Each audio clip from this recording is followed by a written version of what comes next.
Well, it's no E-Type, but then again, what is? This at least comes rather close to the original, while also stealing a page or two from the 911. Let's drive Jaguar's latest, and definitely most interesting, the 2014 F-Type V8S, and check the tech.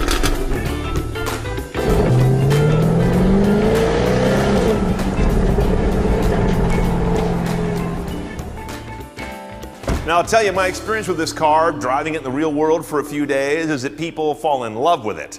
A lot of good things about the lines, especially up here in the front, where I see definitely an echo of the original E-Type grille. A little different shape, but you get the idea.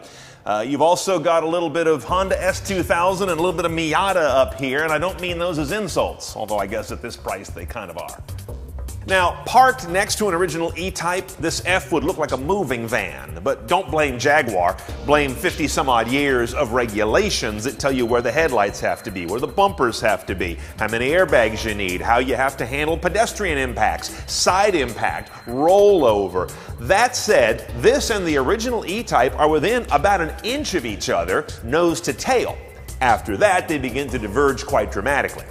At the rear, something of a horizontally pinched rump also echoes the E-Type, as do the similar horizontal slit tail lamps. Now, Jag loves to motorize things, so the rear spoiler is indeed. The flush door handles extend when the car is unlocked, and even the center air vent powers up when the vehicle's powered up, just because it can. The next thing you see is the extreme driver centrism of this cabin. You've got an incredible number of displays, interfaces with displays in them, until you get to the east side of the Jesus handle, then nothing. This car tells the passenger, sit down, shut up, and don't touch anything. Now, operating this car's head unit is a relatively limited experience. You're not going to get on a controller, there isn't one. It's all touchscreen and quite responsive, and interestingly, no voice command. But I can't say I miss it, because most voice command systems in cars are crap. And notice what they've done to economize real estate around the climate system, which always takes up a lot more real estate than it does need to spend time with it. So Jag has embedded displays inside the knob. As you turn this knob for driver's side temp, it shows it inside the knob face. Press it and it turns into the seat heating or cooling control with similar display. It's a nice way to clear things up. Now let's talk about the drivetrain and powertrain controls. Easy to spot because they're all in a copper tone color. Paddle shifters, downshift left, upshift right, mounted to the wheel. Not my favorite, but they're nice and tall, so you can get to them pretty easily from anywhere. Start-stop button, of course. Over here is a very simple vehicle dynamics control. Push it up once to get your snow, mud, ice, slippery condition. Push it down, and it's in the middle now for normal driving. Pull it down to this checkered flag, and now you're in dynamics mode, and it tells you that with one icon on the center LCD. This is nice and simple and easy to use. Your shifter here that goes to your 8-speed quick shift automatic, no manual, no DCT in this car. Controversial, but we'll check it out on the road here in a minute. You've got a power button for your spoiler if you like playing with that thing or washing the car. And then you've got your sport exhaust on-off button here. Now, related to our drive systems here is another menu. Up on the home menu, you go into extra features, and then you get to this stuff called Dynamic Eye. This is an optional set of technologies on this car. When you hit that, you're going to be given an area for custom setup of just about everything in the powertrain. You can decide how you want the gear shifts to behave, dynamic or normal. Suspension, which is adaptive in these cars, dynamic or normal. Steering, same thing. Engine throttle response and power delivery, similar. Push this and you get a track timer, because yeah, you're going to be tracking your $90,000, 3,600-pound convertible all the time. Over here is your G-force sensor, kind of fun to watch. And here is some pedal display, like I don't know what I'm doing. That's kind of superfluous, but they had room for a button, so why not? Now, in terms of media, you've got basically one set of inputs and two choices on the output. You've got radio with HD and satellite optional. That's not included bass. Under here, My Music, you're going to find a whole variety of sources, which include the USB and the aux jack here in the center console. You've also got Bluetooth streaming standard on this vehicle. CD slot is down in here, which plays DVDs as well when you're parked. The base audio system is 10 speakers, 380 watts, ample for a small cabin, or go to 12 speakers, 770 watts. Is that right? Yep. The base audio rig is 10 speakers in this little cabin, 380 watts. You can also up it to 12 speakers, 770 watts, and both are Meridian branded stuff. You're either going to have lots of sound or lots of sound.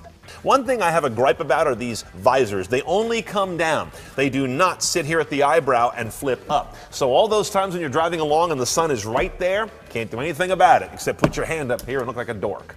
Now, as you can see, Jag went with a conventional soft top, not a retractable hard top, though they did insulate this one really well. So it's pretty quiet on the road, and it goes quick, 12 seconds from one end to the other, whichever direction you're going. And as you can see, it does not go into the trunk, which is a good thing. It doesn't take up any trunk space. The downside is there isn't much trunk space no matter what position it's in. Now the hood opens as it should on this car, forward, and giving you a look at the 5-liter supercharged V8. These cars are rear-wheel drive, and there's one choice only between here and there, and that is an 8-speed automatic transmission called a quick shift gearbox. That raised a lot of eyebrows. No manual gearbox, no dual clutch gearbox, just an automatic, which we're going to check out on the road, and I think you're going to be impressed. The numbers on this mill are 495 horsepower, 460 foot-pounds of torque. This car weighs around 3,700 pounds, but gets up to 60 in 4.2 seconds. No kidding. Your mileage is fine, 1623. I'm averaging 16 mixed all the way. Okay, the first thing I do with our little friend is defeat the auto start stop, because as in any non-electrified car, I find it to be kludgy. The next thing I notice right off the bat is, wow, that is one crisp transmission, and it's an automatic, as I mentioned, not a DCT. Obviously not a manual, but it is super fast, super tight. I have no gripes about it. This has to be the best automatic transmission I have ever driven. Next thing you notice is that exhaust. It's actually obnoxious. It's really fun for a few minutes, and then you feel like an idiot because everybody's looking at you. There is so much power here. It's almost a bit much. This is a showy car in this configuration. I'd go for the V6, almost certainly.